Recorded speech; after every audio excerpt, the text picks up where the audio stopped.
Good evening, everyone. This is Noelle Marshall of the Co-Creators Convergence, and I'm sorry I won't be able to be with you tonight as we are traveling, but my dear good friend Kathy Mason of MasonWorksMarketing.com will be stepping in this evening, and she will be interviewing Grace Lynn on the new book, Personal Heart Power, Transforming to a Love-Focused Life. This is written by Grace Lynn and Michelle Marie. So let me tell you a little bit about Michelle Marie and Grace Lynn are visionary leaders who inspire people to support the global shift to a love-focused humanity. Their wisdom and facilitating practices open personal hearts and expand perspectives to make this humanity a reality. They apply their unique skill sets to guide people to breakthroughs for lasting change through groups, coaching, workshops, and retreats. In addition to personalheartpower.com, they can be found respectively at lovevoicerising.com and globalheartteam.org. So thank you so much, Kathy. And I know you and Grace Lynn are going to have a wonderful evening. We are missing Michelle Marie. Something did come up. She was scheduled to be here, but we know that she is here with us in spirit. So thank you, everyone. Look forward to you all having a wonderful conversation. And remember, we are here every Thursday night. Just drop in, 8 o'clock Eastern. Thank you so much.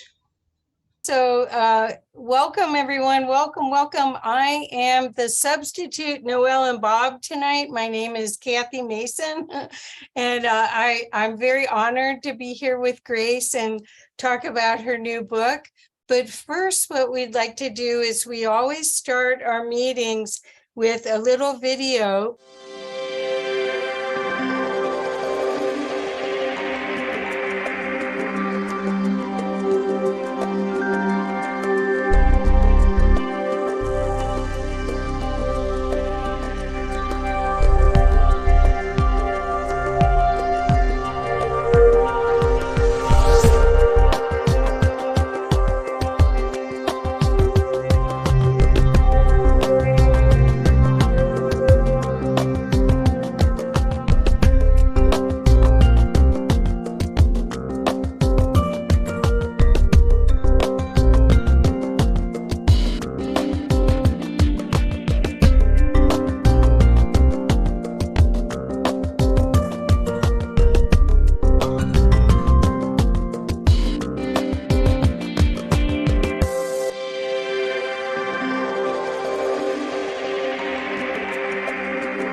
And we're so excited to have one of our co-creators from Co-Creators Convergence here today.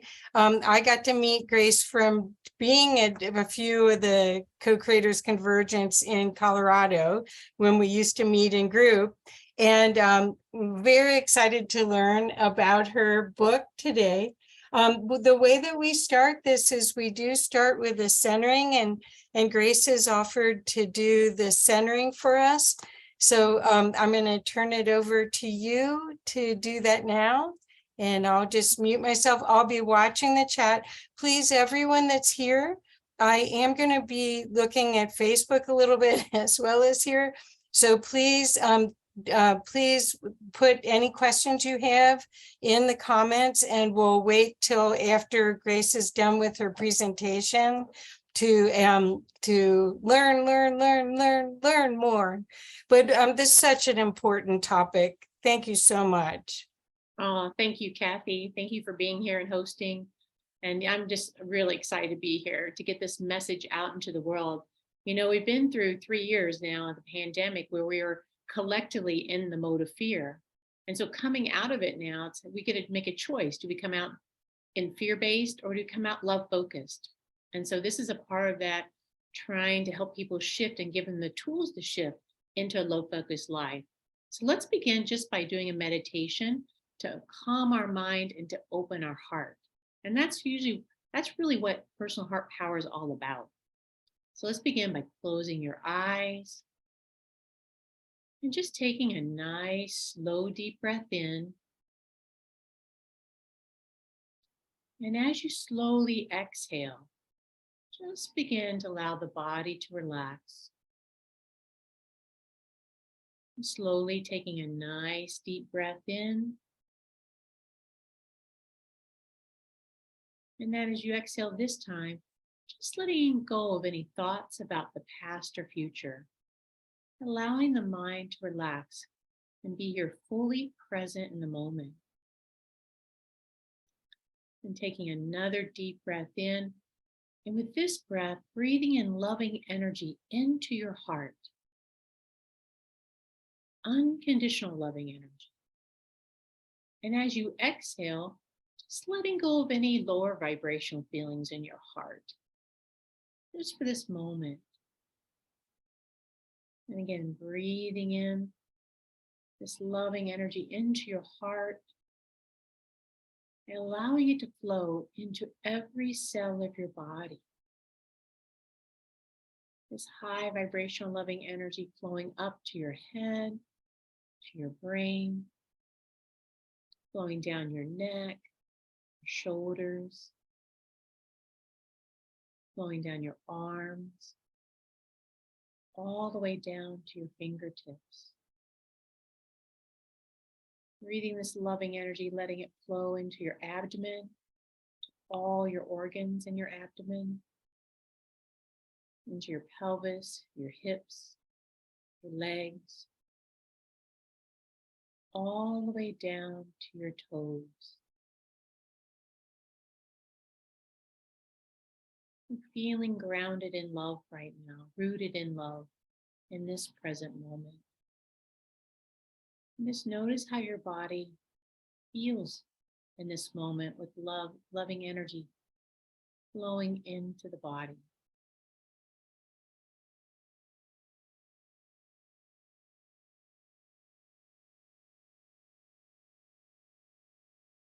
And then when you're ready, just slowly open your eyes, coming back to the present moment.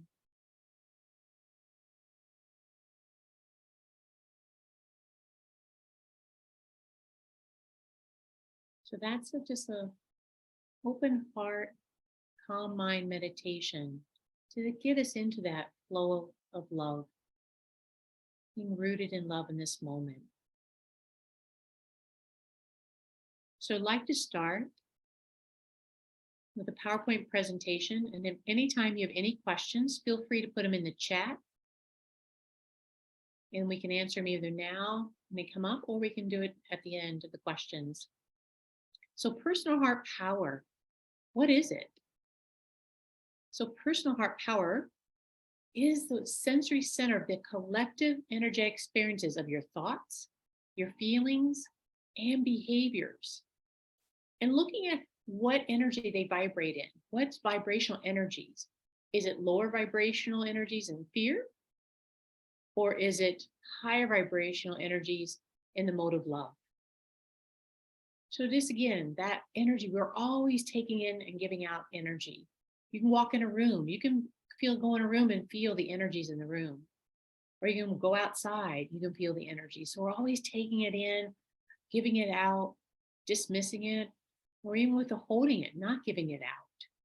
So looking at that, the heart is our sensory center.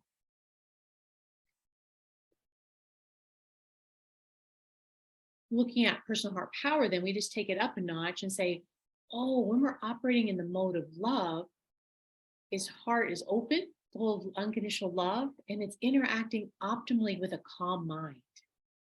So looking at that, like, oh, yeah, I feel calm and clear in making this choice. And usually when we have personal heart power, we're making more consistent, healthier choices for us. And so that's ability to maintain and hold that personal heart power. It doesn't mean we won't. At times we'll get stressed out. The mind gets into what we call a stress loop. or the heart wants to shut down because it's overwhelmed with feelings. But personal heart power is when we can feel safe enough to open that heart and to connect it with a calm mind. And it's powerful when we can do that. And this is the first part of the book. This is actually the personal heart power framework. It's looking at, and I'm just going to go over it briefly. I have a funny story about this.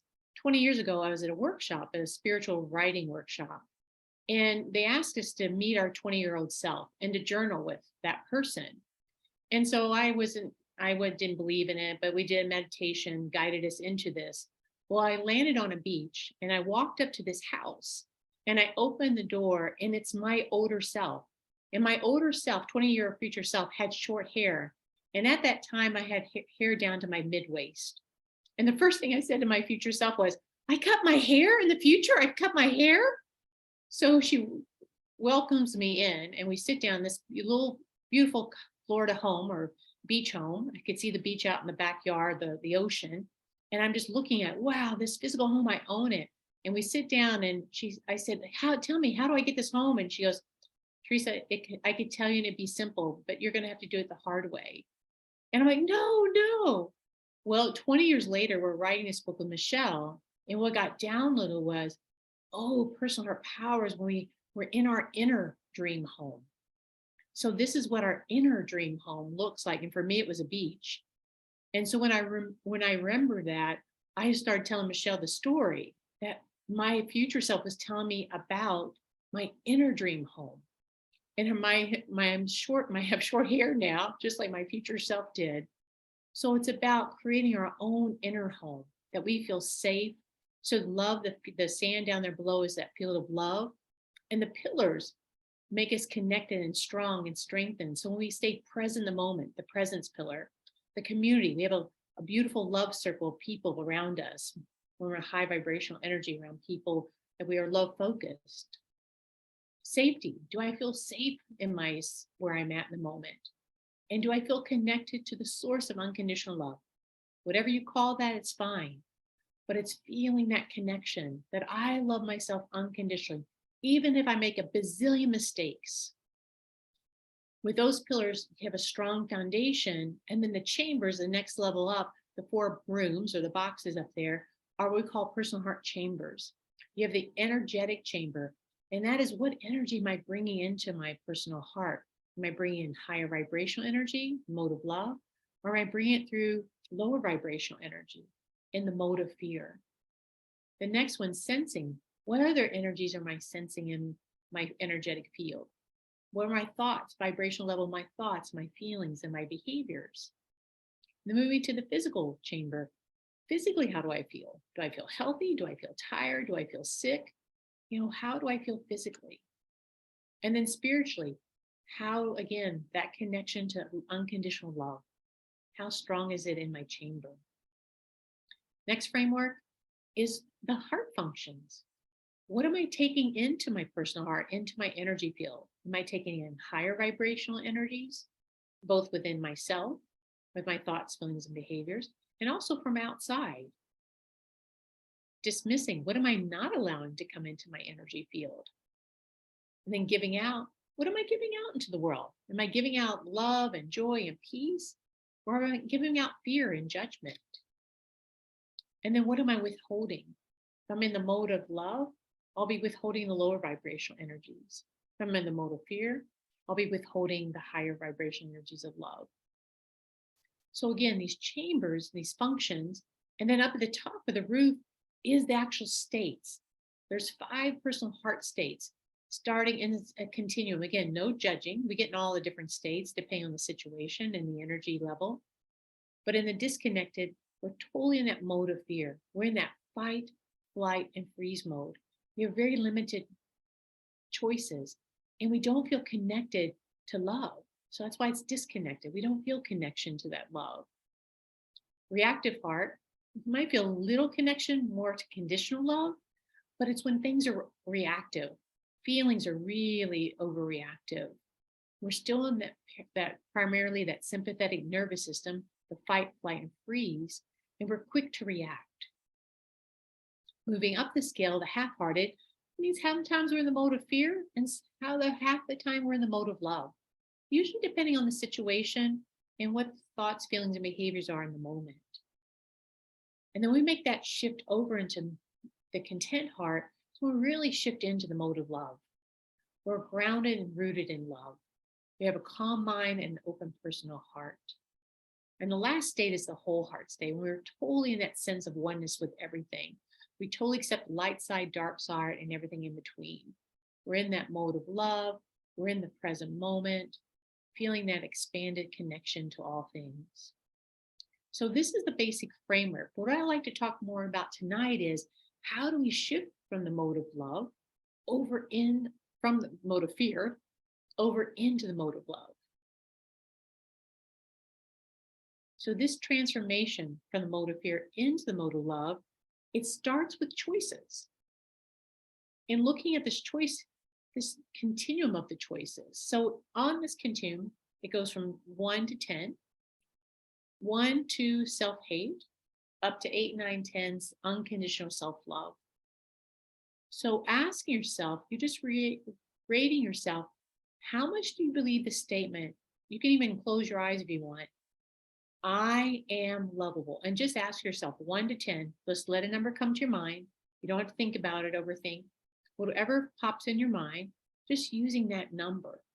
Now we're just in theory, we haven't collected a lot of data yet, but our theory is that if that number is between 1 and 4, or even up to 5, we're probably operating in the mode of fear because love is conditional.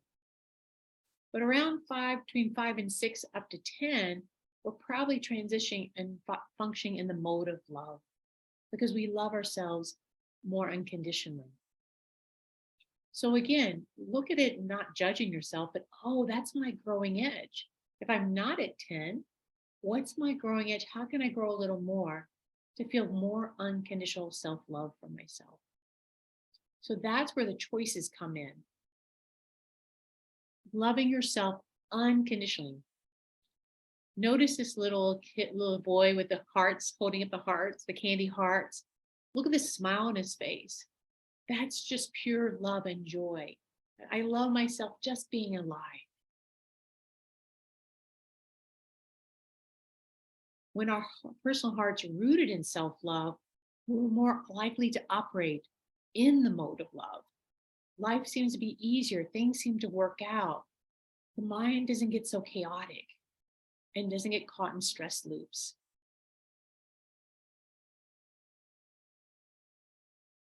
So looking at loving yourself, when you love yourself, you have the ability to shift your personal heart state, to balance your personal heart chambers, to strengthen those 4 pillars, and function optimally in your personal heart. Because when we love ourselves, it's easier to take care of ourselves. When we don't love ourselves or judge ourselves or hate ourselves, we don't think we're worthy of love, and we don't think we're worthy of taking care of ourselves. That's why one of the first major choices is choosing self-love for ourselves. Again, no matter what, we all make mistakes, but we love ourselves is unconditional.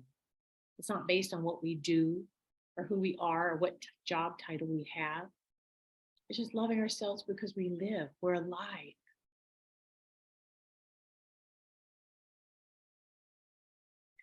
So our choices we make in everyday life, we make millions of choices, not millions, but hundreds of choices each day. Those choices either enhance your reality you want to create, or it can cripple it. So if you look at this as like energy, the choices, energetically, what am I making that choice out? What am I giving out into the world? What am I taking into the world when I make a choice? So our belief of choices is based on our level of consciousness. How much clarity and calm mind do we have to know the choices, all the array of choices we have in the moment? And when we have a calm mind, we have a more opportunity to find more choices than if we have a stressful mind. It's kind of narrow focused into that fight, flight, or freeze mode. And then the mode of operation makes a difference. Are we operating in the mode of fear, when we're in that fight, flight, and freeze, stuck in more low vibrational thoughts, feelings, behaviors? Or we operate in the mode of love, with higher vibrational choices, higher vibrational thoughts and feelings. So it makes a difference what mode we're operating in the given moment for our choices that we make. So choices, we have three effects with our choices. We can either move us forward when we make a choice.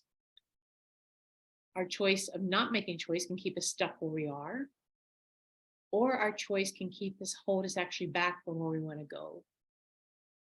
So it's looking at, our choices, even if we don't make a choice, does have an effect on our well-being and has an effect on what mode we're operating in.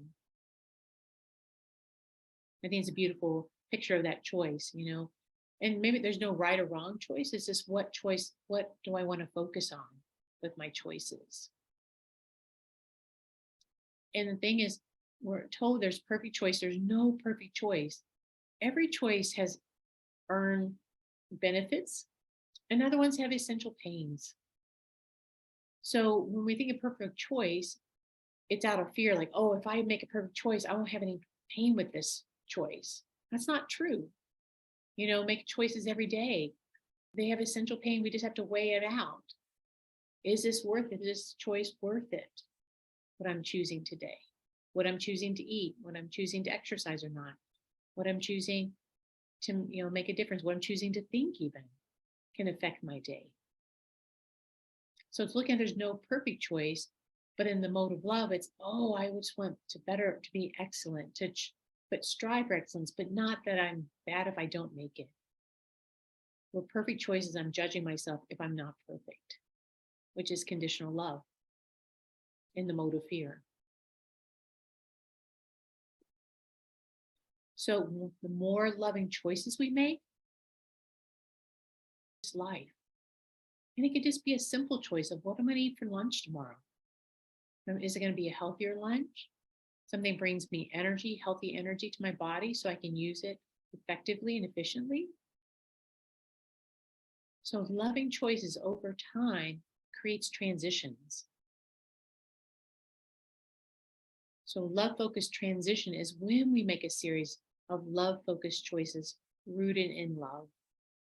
When we really consciously say, I want to think more higher vibrational thoughts. I'm going to be more positive. I want to, and we call mantras, we say, I am lovable.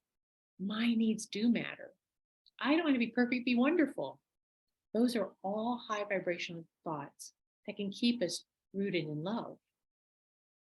Higher vibrational feelings such as love, joy, peace, acceptance.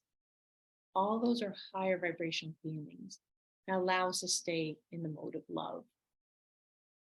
Like we said earlier, higher vibrational behaviors, getting enough sleep, healthy eating, healthy exercise, being kind to one another, giving compliments. All those are behaviors that keep us rooted in love, in the mode of love. And so over time, we keep making these choices. It becomes our new normal. And we look forward to life. We wake up excited about having another day to be on this earth in our earth suit, our earth body. It's a love-focused life. You want to look for love.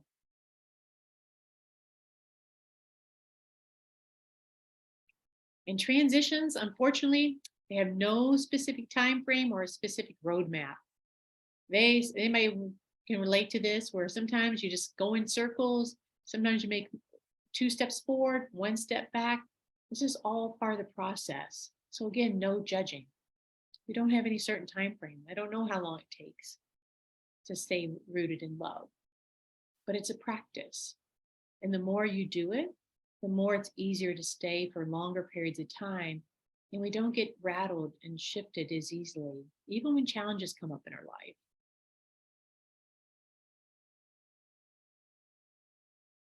So the next step after love-focused transition is transformation, where we actually live the majority of our time in life in the mode of love, living a love-focused life.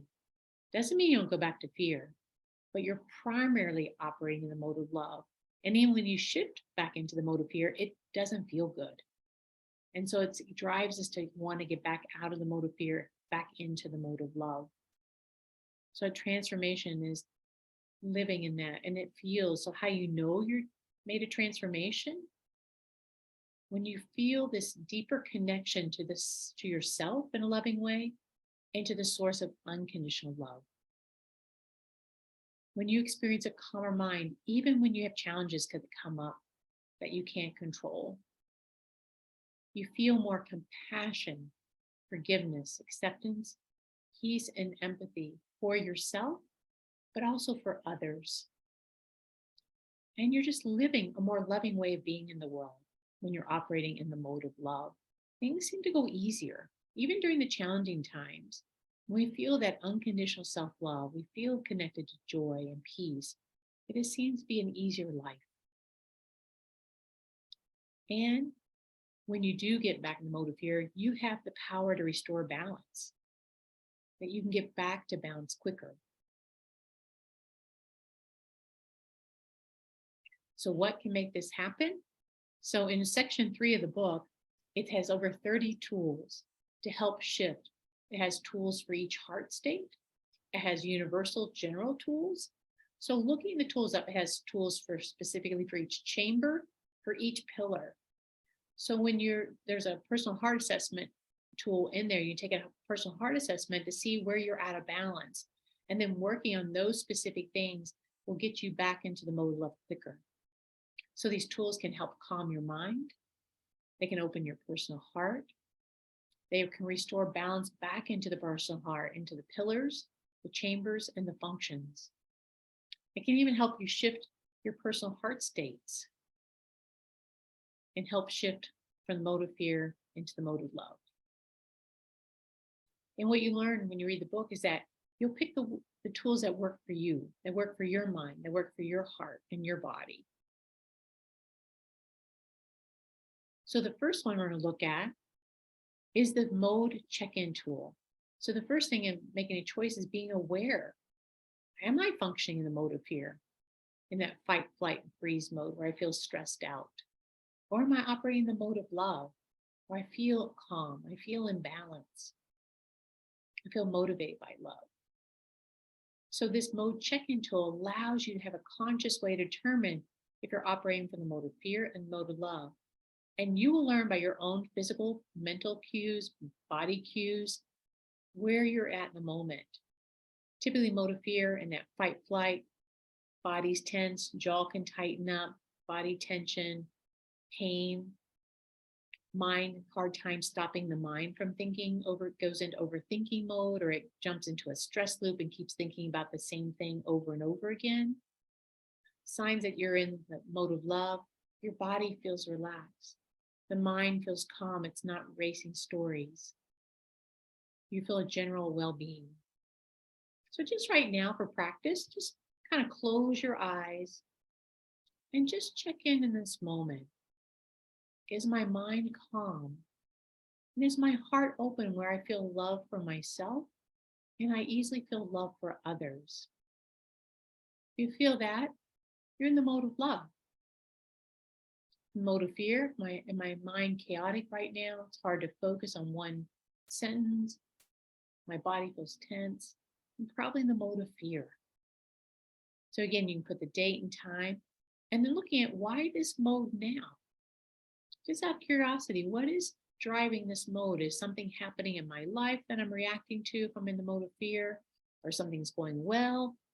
I'm in the mode of love. So then hopefully you'll start noticing a pattern. And with that awareness, you're going to change your pattern and shift back or shift into the mode of love if you're not already there. Again, we recommend at least 5 a day, but you can't OD on check-ins. You can do as many as you want.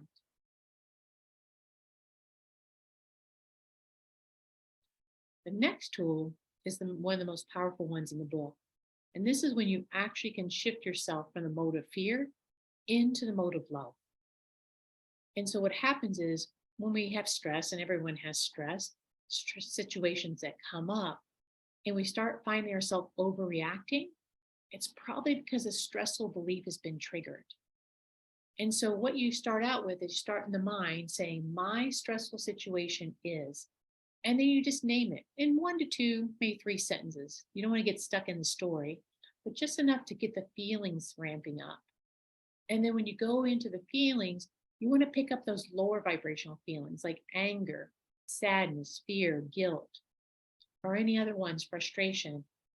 Bring those up and just express them. I feel angry because, or I feel angry that. Get the feelings, process through the feelings, and they might feel sucky and not feel good, but just know you're feeling them to release them. Because once they get out and you get down to that disappointment, I feel disappointed that'll let you know what you're disappointed. I feel disappointed that this didn't happen, or I feel disappointed that this did happen. And of course, I feel disappointed because my stressful belief would have been the opposite. Whatever you're disappointed is that shouldn't have happened, or that should have happened. And that's the key is, if I can find that stressful belief I have, and I can shift that belief into a reassuring statement, something that brings me back into the mode of love, that's the magic. That's when I can shift. So I choose to shift to a new reassuring statement, which is, and usually it counterbalances what the stressful belief is. So the stressful belief is I'm not good enough. The reassuring statement might be I am good enough. If the stressful belief is I'm not lovable, the reassuring statement could be I am lovable no matter what. So you want to shift whatever you find under all those feelings from that stressful belief, finding it, and then shifting it into a reassuring statement. That's a higher vibrational belief. And this is powerful. It's in the book, and I encourage you to practice using the tool when the feelings, not when you're in a disconnected state, not when you're totally in that fight, flight, or freeze, when you're more in that reactive heart state. This is ideal for that reactive heart state to use. It won't help much in the content heart because there's usually not anything you're stressed out about. And sometimes in the half-hearted, you can pick out the stressful belief sooner, but it's narrowing down what is my belief it's getting triggered with all these feelings with this situation.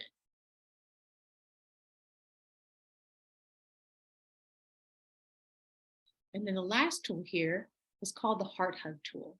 And this is practice of taking an unconditional love into yourself and giving out unconditional love from your personal heart to yourself and to others. So let's just practice closing your eyes, and you can place your hands on your heart, or you can place your hands around your shoulders, whatever one feels comfortable for you. Even the act of placing your hands on your heart can release what they call oxytocin. It's a feel-good neurotransmitter that makes us feel love for ourselves, that connection. So let's begin by taking a deep breath in.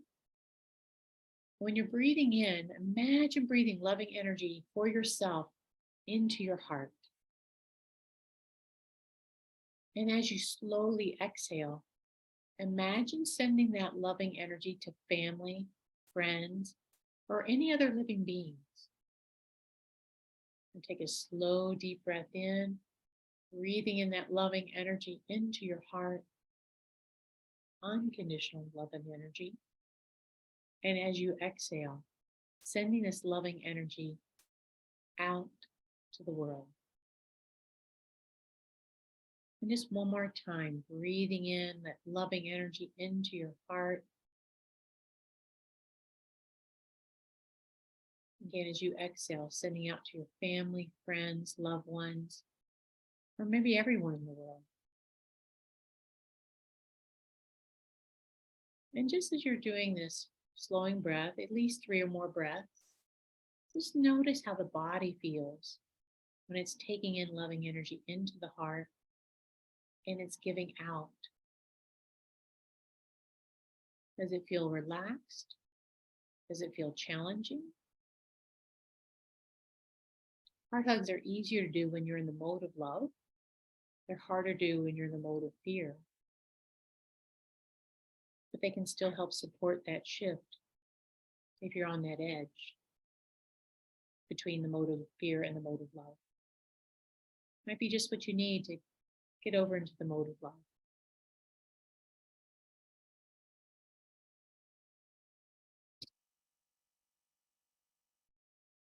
just a summary.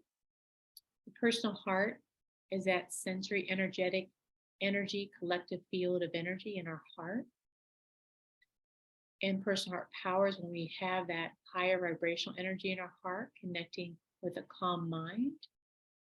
In that framework we saw earlier of the pillars, the 4 pillars, strengthening our heart with presence, safety, community, and the source of unconditional love. And then those chambers, the 4 chambers, we had the energetic chamber, sensory chamber, the physical chamber, and the source of unconditional love, the spiritual chamber. And then the functions. What are we taking into our heart? What are we giving out? What are we dismissing, not taking in? And what are we withholding? And then the 5 heart states, starting with the disconnected heart, totally in the mode of fear, the reactive heart, also in the mode of fear, but little conditional love, half-hearted, half in the mode of fear, half in the mode of love, depends on the situation. Content heart, when we're really rooted in love, and then the whole heart. We're expanded consciousness, feel this oneness with all living beings, unconditional love. So this is a thank you, and we'll have our discussions. If anybody has any questions they'd like to ask or any comments, look forward to hearing from you.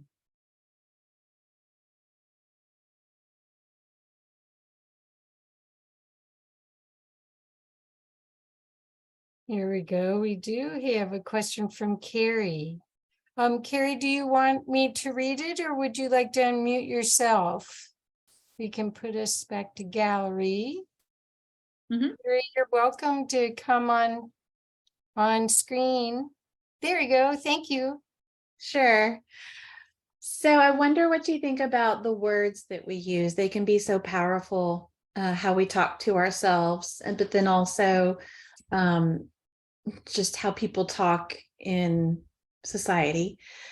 And so I wonder what you think about, I prefer saying something like, oh, when I'm eating, I want it to include joyful experiences, because the word healthy can these days have such a fearful connotation. Sometimes it brings up anxieties. And so I was just curious around, choosing the words that we use. Yes, thank you, Carrie. Yeah, definitely higher vibrational. Again, depending what, like you said, what mode you're in. If I'm in the mode of fear, healthy might be scary and anxiety producing. Where if I'm in the mode of love, it might not have that impact. So it's looking at what mode I'm in and what words could trigger me to go into the mode of fear. For some people, diet, the word diet, if they're in mode of fear, it's a very threatening word. Control, restrictive, depending. If I'm in the mode of love, maybe not so much. So it's looking at what words that I know I can use around that feel nurturing to me. That for me will put me into the mode of love. It's choosing, like you said, choosing high vibrational words that help me have a healthy or optimal relationship. And when we use healthy, an optimal relationship with food or with other people or with situations. That's clear. Thank you. Thank you. Thank you for your question. So I want everyone to see this wonderful book, because what Grace showed us was just a few of the tools. This whole section, that much is tools in this book. So not quite half of the book is tools, but this is a wonderful toolkit. And even some of your testimonials said, wow, I wish I would have had this, 20 years ago using it. So I have a question. I'm just going to sneak in here until somebody else does. Okay. About how you, we live in a world where people, you might be in your heart and you may be using language that's loving, but you may be around people that aren't. Yeah. Well, and so like, for instance, I used to be a community leader for Bruno Gurning's Circle of Friends. And Bruno said, don't ever claim your illness. So when people say, I have this, he would say, say, I've been diagnosed with that. And I found myself correcting people, and it wasn't good. It wasn't, I don't recommend it. But so I'm sure you hear people speaking in unempowering ways and unloving, especially about themselves. They're not even projecting it out. It's about them.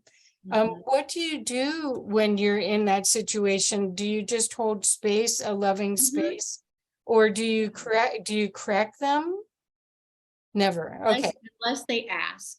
Now, sometimes I don't even follow my own rules, but most of the time, if you're high vibrational with someone and they come in low vibrational, three things can happen. If I'm holding this love and light in this high energy field and they're here, you know, ranting on about whatever stressful situation they're in, if I'm a loving presence and they feel seen, heard, and loved and accepted, they will actually move up their energy field. Okay. And they will actually feel better and even tell you, oh, I feel better, just, you know, and all I did was listen.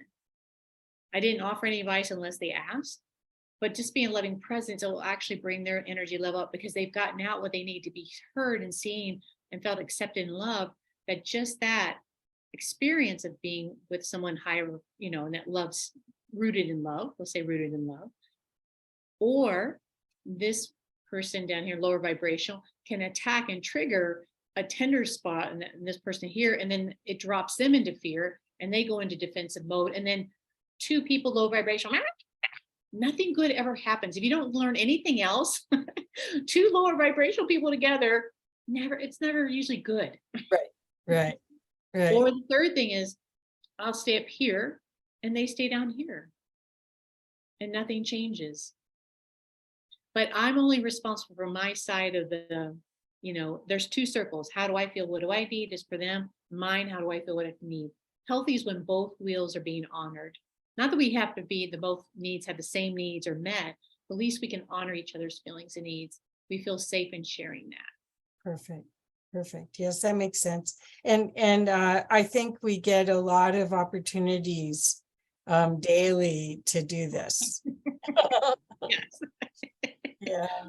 Yeah. Well, anyone else want to come on, bring yourself on the video? Barb or Marcia, anybody want to come on and say anything? Yay, there's Hi, just Jessica. Hi, I do have a question for you. Yeah. So I work with students with learning and behavioral disabilities, mainly behavioral. And my day can be extremely chaotic and I found overstimulating. Like I'm starting to recognize when my body and when my sensory system is just way overloaded. Do you have any advice or words of wisdom for trying to regulate myself while helping these little tiny people try to regulate themselves who have difficulty with that? Well, yes, Jessica, the simplest thing you can do as a teacher is breathe, like slow, deep breaths, and actually getting your students to do slow, deep breaths. I've done teacher workshops and teaching the teachers that when our energy system's chaotic as a teacher, the kids feed off that chaotic energy and they act out more. I've asked many teachers, you know, when you have a bad day, do you notice all your kids acting out more? And they're like, yeah, they're always acting more when I'm stressed. They come in because they're feeding off that same energy.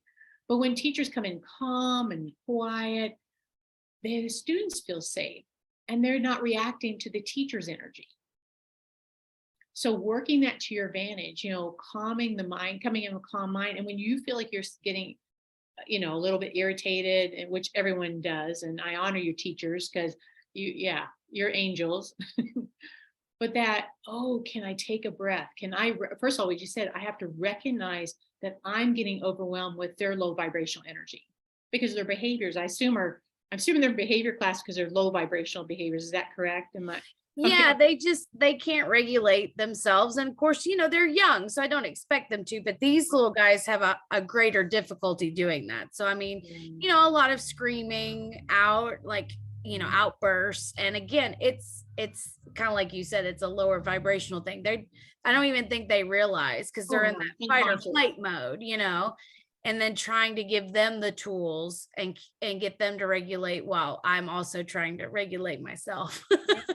I think breath, working with the kids using their breath, like really, hey, let's see how slow we can get our breath. Let's see how big, putting their hands on their belly. Let's see how much we can make our belly, bulge out with a nice deep breath in, because you're making it fun. But actually what you're doing is you're calming their nervous system down using the breath, even just slowly blow in, blowing out, like you're blowing bubbles or something that gets them engaged. But that, oh, it's just calming them down. And what, tools you can use in the classroom to calm them down. Because if I get hyper and judge them, they're just going to react more. Definitely. Definitely. Yeah. So there's other tools in the book, but the easiest one is just pulling up and knowing, giving yourself reassuring statements that this will pass. 3 o'clock comes, this will pass, 3 o'clock will come, this will pass, I love myself unconditionally. I can keep myself safe. And a part of it is feeling safe in the classroom. Teachers now, sometimes it's not always easy even to feel safe in the classroom. And so it's reassuring your brain that I'm safe in this moment. And what do I need to feel safe? I definitely think that's helpful because, like you said, that reminder that you're safe, because I'm really guilty of going into like a self-pity mode of, oh my goodness, this week or this day has already, you get into that negative. Oh, yeah, it's easy. It's easy to get in a stress loop. It's much easier to stay in a stress loop than to catch yourself, be aware and catch it, and to get out of it, because it's just so habitual. So, patterns, especially when it's a habit. Yes. And just for the record, I do love my job, but it can be stressful. Yeah. Being a teacher, honey, thank you. We tip our hat to you, Jessica. You're one of the warriors doing that. Thank you. Thank you. Did that help, Jessica? And there are other tools in the book. So if you look at the back of the book, there's definitely more tools you can use, because it depends on what heart state they're in. Okay. When I was looking at your tools as well, and I was thinking too, like, how could I adapt this like for my kids so we could use them all together? Yeah.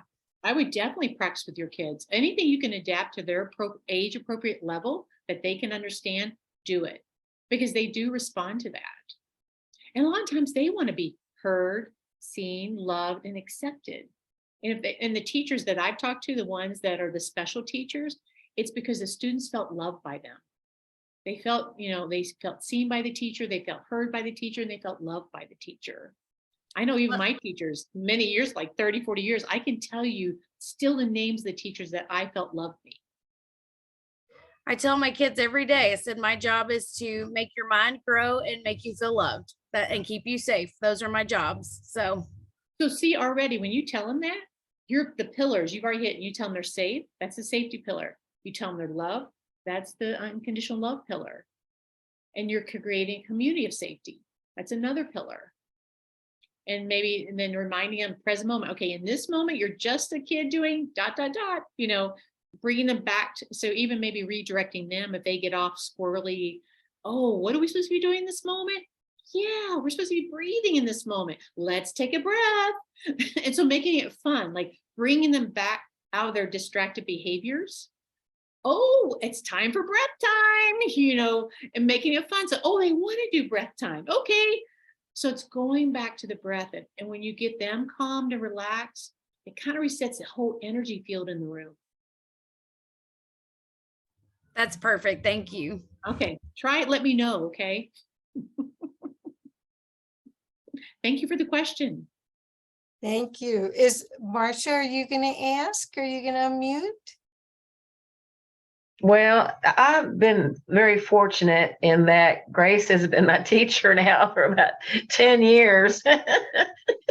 So, and I'm real excited for her to get worldwide acknowledgement because she deserves that. She's been doing this for a long time. And when I was thinking about the tools that we've been taught over these 10 years, I think setting healthy limits was a big one for me, and putting up, I'm not thinking of barricades, but saying no when I need to, and looking at what's good for me and what's right for me. And I don't know, just all doing the work. Every day is the work. I mean, you get it in your head. And I hear Teresa all the time, every time I start questioning myself or coming down hard on myself, no judging, no judging. And that's what she always said in class, no judging, no judging. And that little voice will be in my head forever, and I appreciate that because I think we all are guilty of judging ourselves a little too harshly sometimes. But I love the work. I'm a testimony. I can testify that it works. It has really helped me in my life, and I appreciate it so much. Well, thank you, Marcia. Yeah, and judgment, Kathy, what I share with people in judgment is that, has judgment, when I ask people, they judge themselves, said, has judgment ever made you better? And they're like, no. Has judging someone else ever made them better? So why do we do it? And we judge because we want to shut down the feelings. If I'm judging someone in the moment or judging myself, I don't have to feel the pain underneath that judgment because I'm going into mind mode. And so I'm judging and I want to feel the pain that's coming up. But it doesn't help in the long run. It's better to process through the feelings, the low vibrational feelings, get the heart and the emotional back in balance. So you can be back more in balance, emotional balance, into the mode of love. So what I love also about this book is on the back, when you have the information about both you and Michelle, it says you're visionary leaders who inspire people to support the global shift into a love-focused humanity. And I really think that's a change that we're in, this huge tsunami of change. And there's lots of ways to go into fear with the change or choose love. And so leadership is from my perspective, leadership is really important in this way because our old model for leadership has been power over, not win-win. It's been win-lose. And so that's what this is so encouraging, that you've made an easy tool for leaders to learn a new way to be servant leaders and also serve themselves. Yeah, because we're in the mode of love. We're making optimal choices for ourselves, but we're also making optimal choices for others, for the good of the whole, for everyone. We're in the mode of love. It's not just all about me. If I'm in the mode of fear and I don't think I have enough, then I'm going into fear mode and I'm going to start separating from people and isolating. And then I'm starting to judge and build these barriers that are too rigid. And so I can't make a loving connection with someone when my barriers are so rigid because of fear. Right. Well, the whole idea of co-creators convergence is to co-create, and it's the same. If you really see the energies and the opportunity to create something better with two or more. You really do. It's so different than you alone, isolated on an island, coming up with something versus because people feed off each other and the concepts expand, and there's all this energy created so it actually can come into form. Yes, and that's how co-creation. Yeah, me and Michelle wrote this book, Co-Creating. We would get in that mode of love. We would get in the space of being just open to divine wisdom coming down, and we would just get a download. Oh yeah, personal heart power itself was a download. We actually looked it up, Googled it, and it didn't exist. Wow. So it got downloaded. Like the book got downloaded. We were just vessels that the book came through. Even when we go back and read it, we're like, we wrote that? Writing it, like, do we write that? Like, it sounds so good. So it's just funny. But it's again, like you said, Kathy, when two or more get together and you're rooted in love, it's this magical energy, the synergy, the synchronistic moments that happen that can happen in the mode of love that never happen in the mode of fear. Yes, yes, I love that. So does anyone else want to share? We've got lots of people. I'd love to see some more faces on camera if you would be so kind. So Victoria, would you like to share? Or Barb? There she is. Howdy. Hello. I've been a little zoning out and in and out of focus, but I will say that my love energy is totally different this week than last week, because I was in a funk last week. And putting, using tools, reaching out to community and group, this one in particular. It's a really important tool. The connection and community must be in there in your toolbox. So how would you, what are some of your connecting with community as a tool, as opposed to the inner work? Yeah, that's a great question, Victoria. Looking at community, we have a tool in there, like you assess your community, like right now, looking at each, maybe your family, friends, coworkers, looking at each community you're in, are they giving you love, higher vibrational supporting energy? Like, do I feel good when I'm around them? So you kind of make an assessment like, oh yeah, I feel good when I'm around co-creators convergence. I feel good when I'm around my, community, my neighbors. And then others you might say, I feel judged sometimes being in that community. I don't feel quite safe. And so you make those choices of, oh, I need to spend more time in communities that I feel seen, heard, loved, and appreciated. And the communities I don't feel those, at least 3 or 4 of those out of 4 of those, then maybe that's not the right community for me, the healthier, high vibrational community for me now. And so maybe I need to look for a community that does allows me to feel seen, heard, feel safe, and loved. And we can feel that when you walk into a party. Everyone, you can tell, I bet every one of you, raise your hand, within 1 to 5 minutes if you feel safe in a party or not. Yeah, you just know it. You know that you can feel that safety.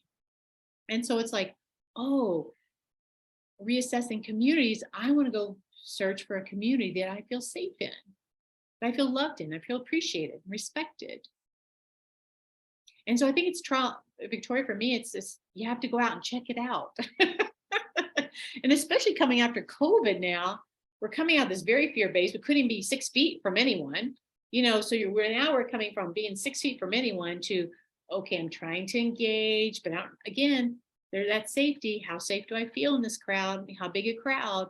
It's going to be trial and error for us as we come out. And that's why if we come out more love-focused than we come out fear-based, it's going to be easier to have these loving communities be either enhanced or created. Thank you. Yep. Did that answer your question? It was just something to bring up as you've talked a lot about the inner work, and then what are some of the outer work in those toolboxes? Yeah.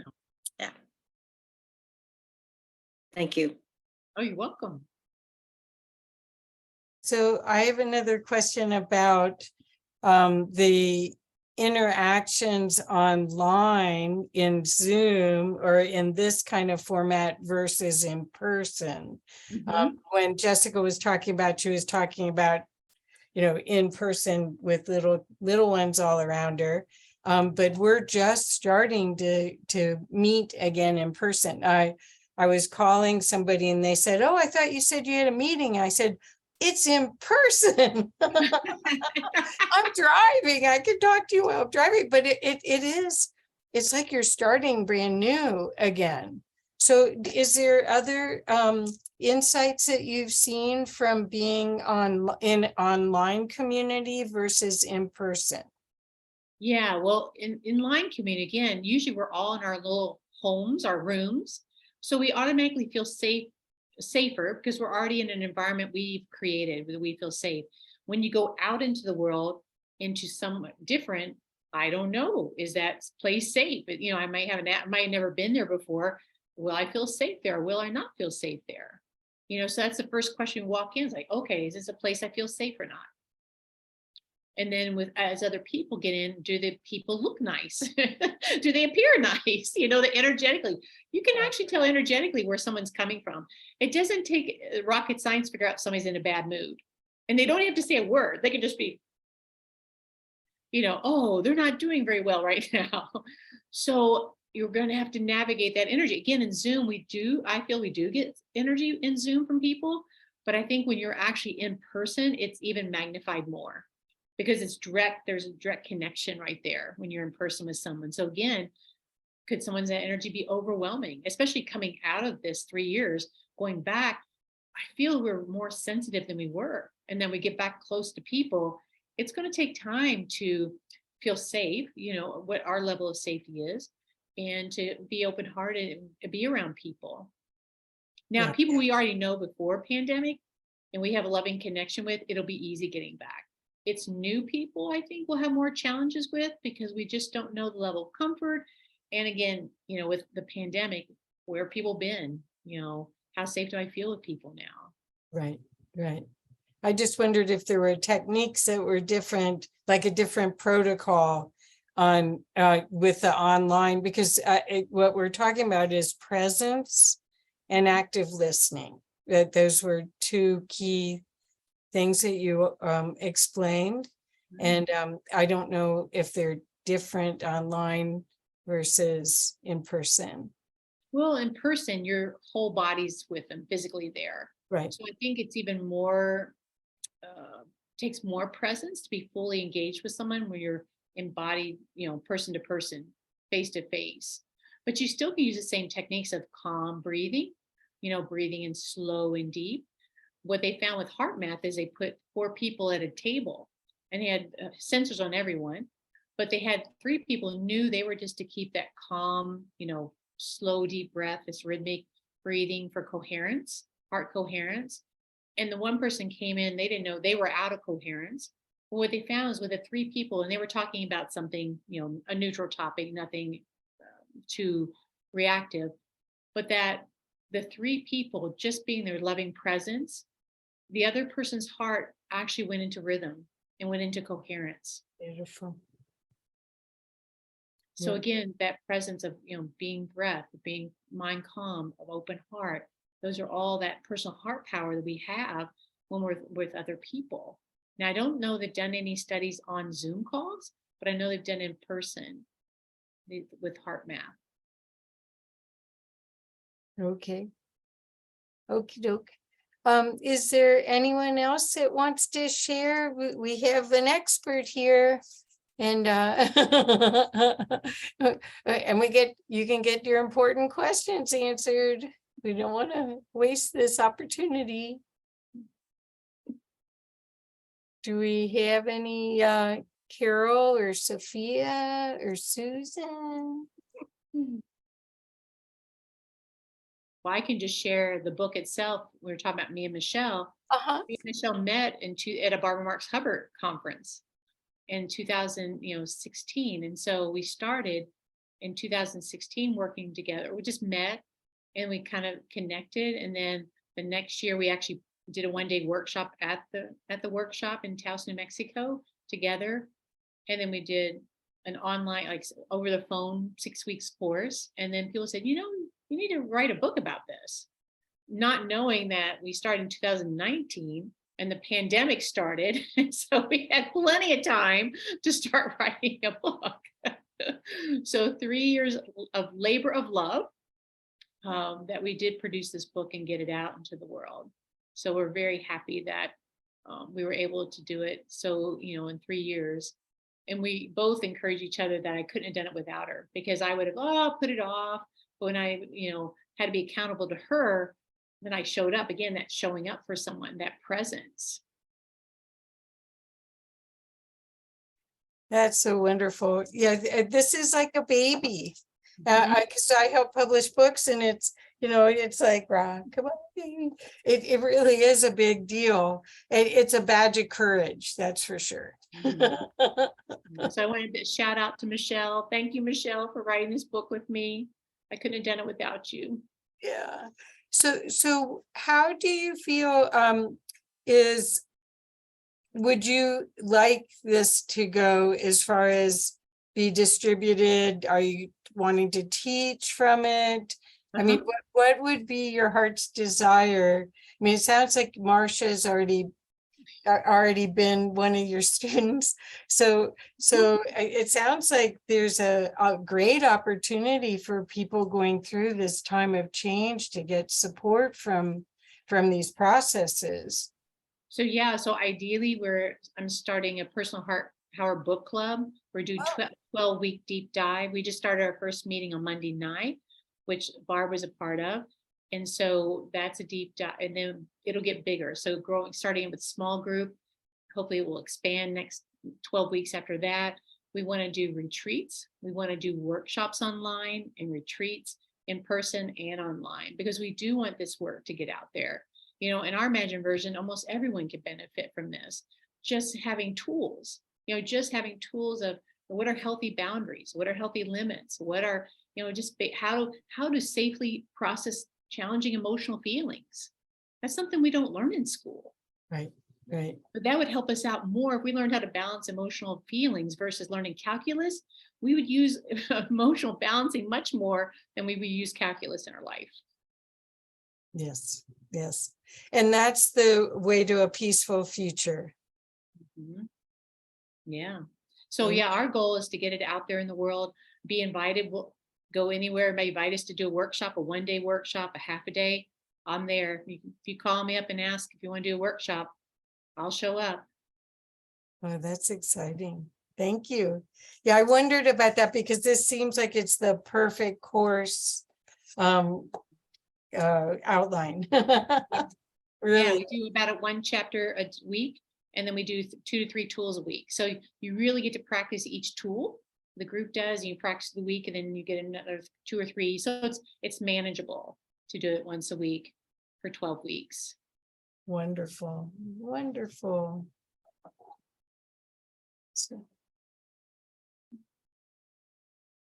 Okay, Victoria put, I have a BS in mathematics from Bates College, and I must agree that heart-centered principles are much more relevant than calculus. Thank you, Victoria. Thank you for backing me up on that one. I had to offer that up because that's exactly what I studied, and I can't read my math notebooks now. I have no idea what those formulas and symbols mean. It's like, it's really not relevant, like, unless I had a practical purpose for doing it. And not really, but heart-centered practices, yes, there's a place for that. Yes. And it's a place that we need to learn. We're not taught heart-centered practices. We're not really taught in the general public, like in school, we're not taught heart-centered practices. And if like their parents came from the mode of fear, you learned to live and survive in a mode of fear environment. If your parents came from mode of love, then you learn to live in a mode of love environment. And then some families had one parent in the mode of fear and one parent in the mode of love. And then it would just depend on what parent you were around influenced your own emotional state. Perfect. Well, anyone else have anything they'd like to share? Anything, Grace, anything else you'd like to share? Just practice, just love yourself unconditionally. Make that a daily practice of how much can I love myself unconditionally? Beautiful. And that self-love is what gets us more rooted in the mode of love. And then gratitude, that shift, if you're on that borderline, if I can just be grateful for one thing, that will help shift you, especially in half-hearted, to feel grateful for things. That can shift you over into the mode of love. and learning to work with your own heart to see what tools are effective to shift you quicker into the mode of love. And it's a practice. It's not something to be perfect in. It's just like Marcia said, it's a daily practice of heart-centered. But starting out, like in the morning, I start out with meditation each morning just to calm my mind before I start my day. Yes. So it's practicing. The tools only work if you practice them. Right, right. Well, and again, this is retraining yourself to not be a victim, but to be a co-creator at a real high level and take responsibility for your experience. So Yeah. that's good. Victoria put the tools only work if you practice them. Yeah, I guarantee 100% they will not work if you don't practice them. Oh, well, thank you so much. This has been delightful. And thank you all for coming. I hope that you'll share this out so that more people will know about this opportunity, because we really weren't taught how to participate in unconditional love. We were taught conditional love, be a good girl, be a good boy, and this will happen. But we really didn't learn how to love ourselves. And it's a journey. It's a journey. So now you have a map to do that, Oh, right? we do. Yeah, it's all in there. Yeah, this is golden. This is worth a lot. Thank you so much. Oh, thank you, Kathy. Thank you. Jessica, is there anything you want to say? You turned your nothing. Okay. I just wanted to smile and say bye. Oh, well, thank you. Thank you so much. And thank you for everything you do, Jessica. Those little kids are our future. Yeah. Yeah. If you start them early, being okay with feelings and how to manage your feelings in a healthy way, oh my gosh, you're giving them such a gift for the rest of their life. That's why I love my job.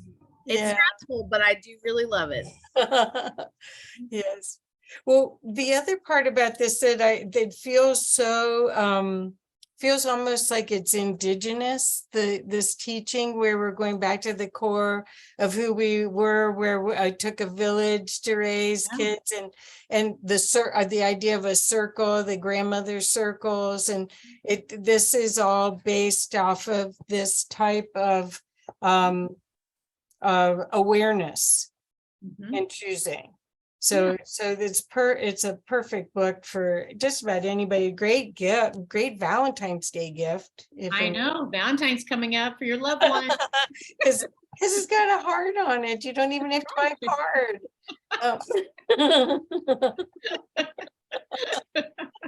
Oh, it's your birthday. That's great, Victoria. Oh, that's wonderful, Victoria. Happy early birthday. Happy birthday. Yep. Great. Okay, well, I guess we're pretty. Oh, did you want to say something, Victoria? Yeah, I was just going to say, having a Valentine's birthday, I've wondered, what am I here for? What's my purpose? Yeah. And recently I've been like, I got my little nudge and my hint, like on my birthday, Valentine's Day, love. I mean, I'm here to grow and expand that capacity for unconditional love. And it's certainly this kind of a trip for me. And it's that returning to this part of the wave. But it just recently, in the last, 6 months, it's been a little more clear that, this mission of unconditional love, ding, ding, ding, birthday. It's the signs have been all around me. So, yes. Enjoy Thank your you. journey. Yes. Well, okay, I guess we're done a little Oh, early. thank you. Yeah, thank you, Kathy. Thank you, everyone, for coming. I hope you learned a few little nuggets to take and share out to friends. Share any tools you learned here. Share it with friends, family. Imagine if 8 billion hearts were all love focused. Imagine there's nothing we couldn't solve. There's nothing that working together in unity and working for the good of the whole, it would be amazing and incredible. Right. And that's my vision, that we are become a love-focused humanity. Yes. That's our future. And please, everyone, again, thank you so much, Grace. And please come to the next Thursday night's presentation. Every Thursday, we have amazing guests that have a piece of the puzzle to our happy, loving future that we want to create. And each guest is brilliant and profound. It's a huge gift what Noelle and Bob put together and have for all these years. So just want to invite you all to come back next Thursday and any Thursday you can at this time, even if you're on the treadmill. Especially if you're on the treadmill, why not put in some good stuff while you're on it? But anyway, this is a gift from Noelle and Bob's heart, and they're always doing incredible things for all of us. So Thank you, Bob and Noelle, for hosting this, for having this. Yeah. Great. Yeah. So please share and please enjoy the opportunities that this time is giving us, because it's only going to get better from here. If you can see, yeah, the old systems are going to be changing and the new ones are going to be just magnificent. We can't even imagine how much better it's going to be. So just keep seeing that in your heart and living from your heart, which has so much more power than the other. That we're really, this is what we came here for. We signed up for this. What were we thinking? But anyway, but thank you so much, and thank you, Grace. This is just a beautiful gift that you've given to us, and the love that you demonstrate is really palpable. Thank you. Thank you. Thank you. Share the love. Okay.